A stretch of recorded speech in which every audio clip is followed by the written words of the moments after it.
Hello everyone, today we will talk about Rekha and how her problematic behavior has caused so much chaos in Bachchan family's life. हम सब ने कभी ना कभी तो अमिताभ बच्चन और रेखा की लव स्टोरी के बारे में सुना या तो देखा ज़रूर होगा और अक्सर ये देखा जाता है कि रेखा कितनी ज़्यादा पागल है अमिताभ बच्चन के लिए। वो कभी भी कोई भी मौका नहीं छोड़ती ये दिखाने के लिए, ये दर्शाने के लिए कि वो आज भी अमिताभ बच्चन से बेहद प्यार करती हैं। हो सकता है कि आपको हमसे इश्क नहीं है, नहीं हो सकता नहीं है, न कभी था न है न कभी होगा, क्योंकि obvious reason story of my life. But हम जो आपके प्रति प्यार कूट के भरी हुई हमारे दिमाग में और रोजाना के तौर से मर के जी रहे हैं, उसका क्या, उसका कुछ तो आदत कीजिए, उसका कुछ तो कदर कीजिए। अभी recently we saw Rekha on Kapil Sharma show, जहाँ पे उन्होंने बहुत सारे स्टेटमेंट्स दिए अमिताभ बच्चन के लिए और देखा गया कि how much she has loved him and still she has not moved on from him. And ये सब देख के fans were crazy about her. They were saying how it looks like when a woman is in love, their true love, one sided love, and so many memes have been made on them. Now look at this clip which is still very popular today.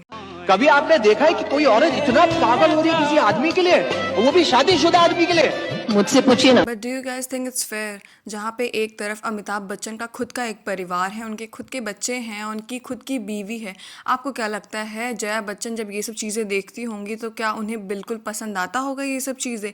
It would have been affecting so much to her, but at the end she can't do anything just to ignore all this thing. It's okay, it's totally okay if you love somebody and you're crazy for him and you are everywhere going and just describing how much you love him, you have so much respect for that person, but do you think this kind of behavior would create a problem in somebody else's life? दुनिया भर की love आप ले लीजिएगा, okay, and add some more, okay, I feel that for that person. A person who has her own life, who is happy in her married life, and you are creating some kind of, indirectly you're creating some kind of chaos in her life. Is it gonna look nice when people are watching that? ऐसा अक्सर देखा जाता है जब रेखा कोई hint drop करती हैं love and relationship को लेके, तो वो डायरेक्टली और इनडायरेक्टली उनका वो लिंकअप अमिताभ बच्चन के साथ ही जोड़ा जाता है। And I think this is so unfair with Jaya Bachchan because at the end she can't stop this. And अगर देखा जाए तो Amitabh Bachchan was already married to Jaya Bachchan when he met Rekha and Rekha was the third person in their marriage।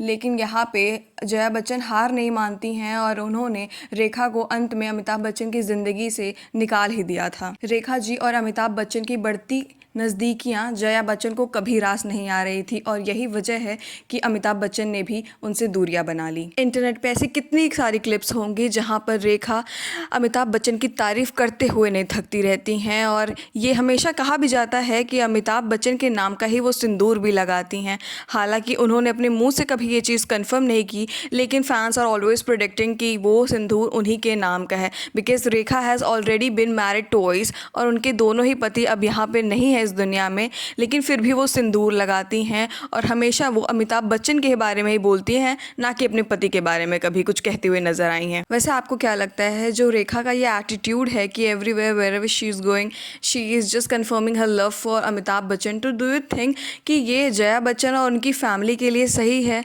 या फिर वो भी इनसे affect होती होंगी?